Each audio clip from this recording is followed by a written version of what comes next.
Welcome back to the ADP, the Average Dudes podcast. I am your Average Dude host, Matt Mormon, and today we're going to take a look at my latest rankings, an update on those I did this week, and we're mainly going to focus on those players that actually changed tiers within their positions. There were some players that moved within their tiers, but that's pretty fluid, so we're really not going to hit on those too much. For example, like Amari Cooper. I moved him from 25 all the way up to 17, which, even though that is a significant numerical move, it actually kind of isn't because they stay within the same tier. You're kind of just hearing things and shuffling players kind of within the tiers. In that kind of situation, you would tend to almost wait for those later players in the tier anyway. And so even though like that one is a pretty big numerical move, I don't really feel that differently about him now as compared to what I did with my previous rankings back in May. So I'm not really going to touch on players like that too much. There's a lot of those that moved, just a couple spots here and there. Those are fluid though. So these are going to be ones where I feel a little bit more confident about it. Ones where they actually change tiers, where I'm actually saying, hey, I think you were a part of this set of players. Now I think you're a part of that set of players. And so, we've got a few interesting ones on the docket here. Actually, we've got one pair of teammates, a quarterback and wide receiver. They kind of go hand in hand, so I'll hit on both those here at the start. And then I got a trio of running backs. So let's start things out here with a quarterback, and it's a move in the QB2 range. I really didn't touch much on the top 15 or so quarterbacks. I did move Geno Smith up a hair. I moved Daniel Jones, or not Daniel Jones. I moved Aaron Rodgers. I moved Aaron Rodgers down a little bit. I moved Kirk Cousins down a spot. But the one I want to highlight, though, is Matthew Stafford of the LA Rams. And he was at 25 for me. Now he's up at 19. And basically what it comes down to is just kind of buying back into the Sean McVay offense, right? Buying back into what this team was 2 years ago when he was healthy from an offensive standpoint, at least.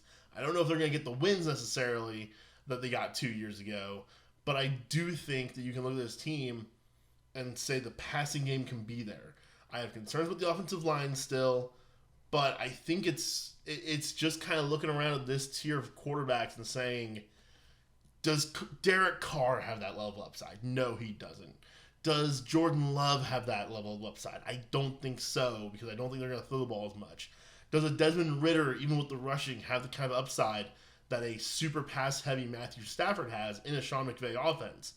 I don't think that's the case. And so to me, Stafford goes right into that tier with a Kirk Cousins, Aaron Rodgers, Jared Goff. Maybe you like Daniel Jones a little bit more because of the rushing. Personally, I'm not a big Daniel Jones guy. I have him right there with those guys.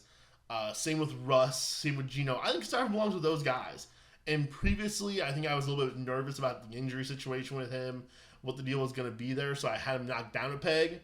And I should mention, too, by the way, Kyler Murray, I moved him up to 20, one spot right behind Stafford in these rankings.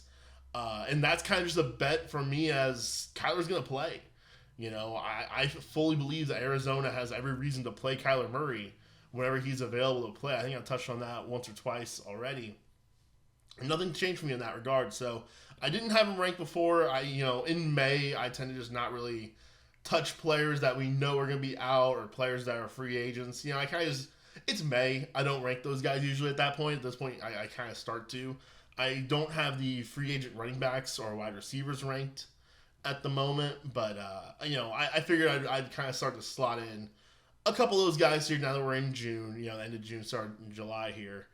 Matthew Stafford moved up to 19 for me, and his teammate Cooper Kupp, who we all know and love, he's amazing. For the last couple of years, he's been arguably the best player in all of fantasy, and I still have a wide receiver 3. I might end up talking myself into moving him to wide receiver 2 over Jamar Chase, but the reason I brought him up is because I did change his tier from tier 2 with Diggs and Lamb. I'm going to look in tier 1. Cooper Kupp's wide receiver finishes last year. Wide receiver 2, 6, 19, 13, 6, 19, 9, and 3 in his 9 healthy games last year. the guy was every bit as good as what he was the year before. And, Allen Robinson was no good, but he's out of town even, so there's not even those targets to worry about anymore.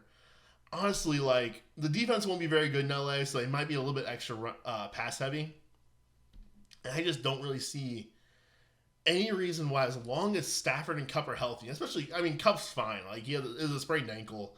I fully believe that if they were in maybe the playoff hunt, he probably would have been able to return by the end of the year last year. So really, it's kind of linked to a bet on Matthew Stafford's health a little bit. But Cooper Kupp could finish the year as wide receiver 1. I think he needs to be treated that way. And so I put him back in that top tier wide receivers. And what does that really mean? Like I said, his wide receiver rank, I still have at 3. I might make it to 2. But really, to me, that means in PPR, I think I'm taking him over any running back now. I think I'm going Jefferson, Chase, Kupp, 1, 2, 3 off the board. And I think that goes a little hand in hand. Me and Tanner talked about some concerns with Christian McCaffrey. I've got a handful of touchdown concerns with Austin Eckler. I think there's just enough questions of those running backs this year. Go ahead and take those top wide receivers off the board first at the top of your draft. And to me, Cooper Kupp belongs in that conversation with those guys. More so than after those 2 running backs. So, to me, Cooper Kupp moving up into the wide receiver 1 tier. Tier of 3 guys. It's a very elite group. I am a guy who, when I make my tiers, especially at the top of the board, they tend to be very small tiers. For example, I've got those 3, and then the next one's a 2-person tier. And actually, my tier 3 of wide receivers is just Tyreek Hill. And then I've got about 6 guys in my tier 4. I think another 8 or so in tier 5. So it kind of gets a little bit bigger as you go along. But to me, when you're doing tiers early on, it's almost like you can script the draft a little bit. You can kind of say, okay, I want this group of receivers. And then if those guys are off the board, I'll then take this group of running backs. And then once those guys are gone, I'll go back to this group of wide receivers. Maybe this tight end is here. That kind of stuff. To me, at the top of your draft boards, to me, the tiers are very nitpicky. And that's why actually at tight end, I do have a 1, a 2, or I'm sorry, tier 1 is just Kelsey, tier 2 is just Andrews, tier 3 is 2 guys, and tier 4 is 2 guys. So, that's kind of the way I do tiers. I know some people like to have, they don't like one player tiers as much, but that's kind of the way I go about it. 3 more players that really jumped out to me in my re-ranking that I did this week are among the running backs. This one's a faller to me. That's Travis Etienne, the Jacksonville Jaguars running back. He falls from running back 14 down to running back 17. There you go. From 14 to 17, going from tier 4 to tier 6. Now, I did actually split a tier into 2 in between rankings here, so that's where one of those tiers comes from. But to me, he goes from early on this offseason. I was pretty excited about Etienne. I think back in pre-draft range, I had him in top 10 running back, I believe, back before free agency. And it's kind of been downhill since. I think it's partly the Tank Bigsby thing. And not that I think Tank Bigsby's going to totally wreck Travis Etienne. But I do think that Etienne was a guy who last year actually kind of lived a little bit off of volume a little bit. He thrived off of volume. In weeks 1 through 6 last year, when James Robinson was still on the team, still getting significant touches, Etienne averaged 9 carries for 50 yards. And he had 3 targets per game at 2.2 catches per game and 24 yards receiving. That was with James Robinson still there. He did not score a single touchdown over those 6 weeks. And his snap rates were 51, 37, 43, 51, 53, and 46. So nowhere near a bell cow running back at that point for Travis Etienne. And I know what you're probably thinking is, Matt, James Robinson wasn't very good. He overcame that. They got rid of James Robinson. Travis Etienne became a full-time player at that point, and I agree. Here's the thing, though, gang. I think we've kind of learned James Robinson wasn't very good, right? He was his rookie year. I loved him. Big bad James Robinson.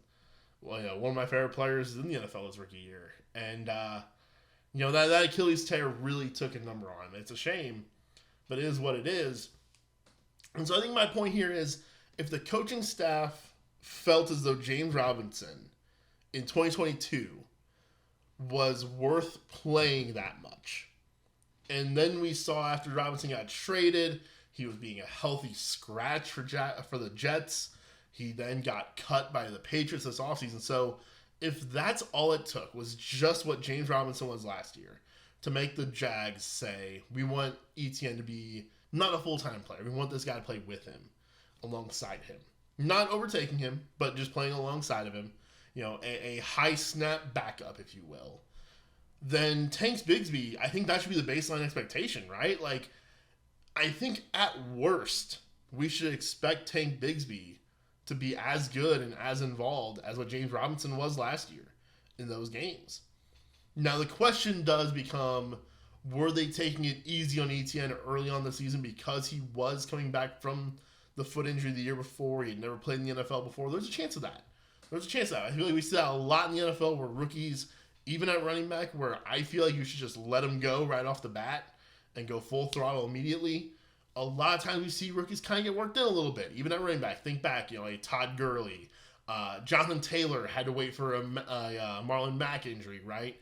J.K. Dobbins had to work through a couple of guys to get all his touches. So we have seen that, and maybe that's what was going on. At the same time, maybe not. And maybe they are going to baby Etienne a little bit, use him a little bit situationally.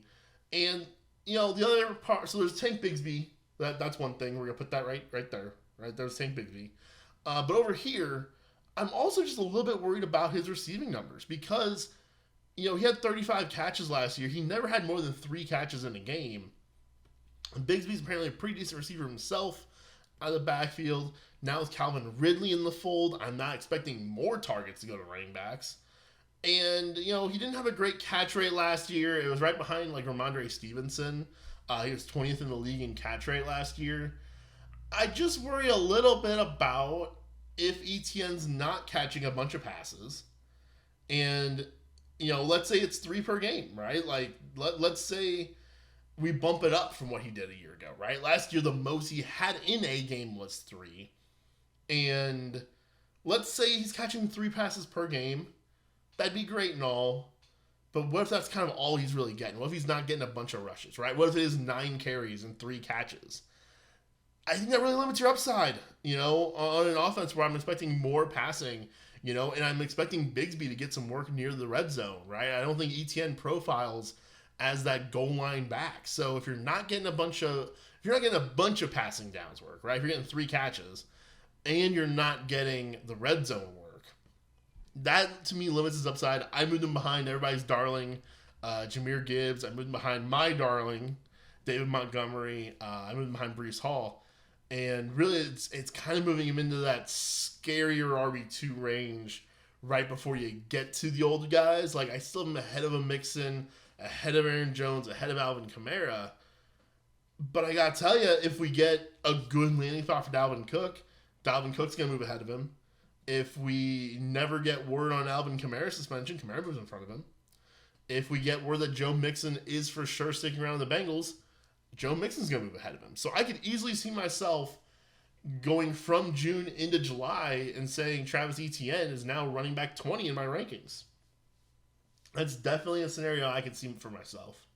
And speaking of that kind of lower end RB2 slot, Alexander Mattison. This one's just kind of an update because I hadn't done rankings since the Dalvin Cook cut. It's basically just an adjustment from what we had already assumed. From what we've already talked about before on the show. To me, he's low-end RB2. Kind of in that same range as an Cam Akers, as a Rachaad White, James Conner's kind of in that range. Guys I don't love, but guys who should get strong workloads. I think it's a dangerous game to play with that of the who's going to take the carries? Someone ends up taking the carries if you suck. Right? We've seen that over and over and over again. That if you're bad, the team will find someone else to give the football to. And I don't think Alexander Madison's bad. I want to say that, but I don't know how good he is. Me and Sarah talked about that before a couple weeks ago on the Dalvin Cook breaking news episode. So go check that one out if you want kind of more insider discussion on Alexander Madison. But I do have him, we're running back 24. Like I said, right ahead of Rachaad White, James Conner, ahead of DeAndre Swift, ahead of Charbonnet, sitting there behind Kenneth Walker, behind Kamara. He's kind of in that range. All right, last player we're going to talk about real quick is Jaylen Warren, the running back for the Pittsburgh Steelers. He was at RB 49 for me. I moved him to RB 40. And this is basically me moving him into the what I'm calling priority handcuff tier. You know, I think there are some handcuffs that you look at and say, I want to target those guys. And Elijah Mitchell, a Tyler Algier, Tank Bigsby, Jamal Williams. I think Jaylen Warren belongs in that group. Rashad Penny, I think, is in that group. And then there's other handcuffs that you kind of look at and be like, well, I would take them and throw them on the back of my bench. There's Zamir White, Tyjae Spears, Keandre Miller, maybe, Deontay Foreman, Sony Michel, Clyde. You know, guys that I'm not looking for them. I'm not excited for what their upside is. I've become excited about what Jaylen Warren's upside is. I think he has become the clear-cut number 2 behind Najee last year. Last year, Najee Harris had 272 carries. Warren had 77. The rest of the running backs in Pittsburgh combined for 35. And so, obviously, there's a clear-cut pecking order here. And I always like that with my handcuff running backs as a guy where, look, if Najee goes down, it's for sure Warren next. Also, and this is almost an argument for Najee also, by the way, Pittsburgh's improved their rushing situation quite a bit. They bring in a first-round left tackle in Broderick Jones. They have the third-round rookie in Darnell Washington, I expect to be a real impact blocker also right off the bat. So I think the running game could actually be a bit more efficient this year for Pittsburgh. And, you know, Najee, in year 3 now, I think it's the end of the grace period of inefficiency, right? I think we kind of saw this with a, like, Melvin Gordon, Austin Eckler kind of relationship a few years ago in, I guess at that point in San Diego.